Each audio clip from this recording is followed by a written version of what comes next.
पैसे आहेत का, काही पॅसिव्ह इन्कम मिळवता येईल का.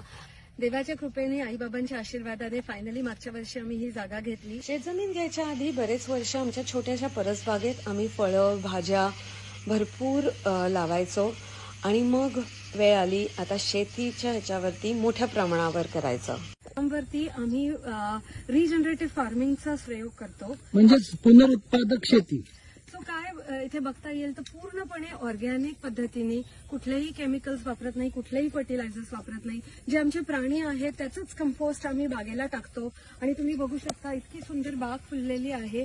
मागे बघाल तर सगळ्या प्रकारचे भारतीय भाज्या, सगळ्या दुधी घेवडा, सगळ्या प्रकारच्या मिरच्या, नंतर हळद, आलं, कांदे, लसूण, ही सगळी बाग इतकी सुंदर फुलली आहे कारण का आम्ही ठिबक सिंचनाचा पण प्रयोग केलेला आहे.